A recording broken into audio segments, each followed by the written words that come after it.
નમસ્કાર દર્શક મિત્રો, હું છું એન્કર અર્પિતા પટેલ. દેશભરના તાજા અને સચોટ સમાચાર આપણી ભાષામાં જોવા માટે A1 અભિપ્રાય ન્યૂઝમાં આપનું હાર્દિક સ્વાગત છે.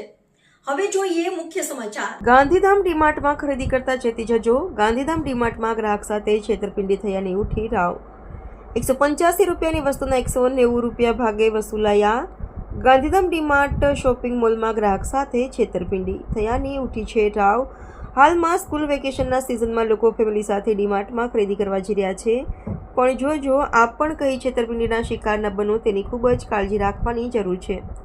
જો આપ પણ આપના પરિવાર અથવા આપના પરિવાર માટે ખરીદી કરવા ડીમાર્ટ જતા હો તો હવે ચેતી જજો. ખરીદી કર્યા બાદ બિલની ચૂકવણી કરતા પહેલા તમામે ચીજવસ્તુઓની કિંમતની ખંખેરી લેવાની નહીં, તો ચીજવસ્તુઓની ખરીદી કરી ઘરે પરત આવતા પાછું ડીમાર્ટ મોલમાં ધક્કા ખાવા પડશે. માટે હવે ખરીદી કરી બિલમાં લખેલ કિંમત અને પ્રોડક્ટમાં લખેલ કિંમતમાં શું ફેરફાર છે તે અવશ્ય ચકાસણી કરી લેવાની. પ્રશ્ન એ ઉઠી રહ્યો છે કે દરરોજના આવા કેટલાક ગ્રાહકો સાથે છેતરપિંડી કરવામાં આવતી હશે. જિલ્લાના વહીવટી તંત્રને પણ આ ગંભીર બાબત પર ધ્યાન આપવું જોઈએ તેવી લોકોની માંગ ઉઠી રહી છે.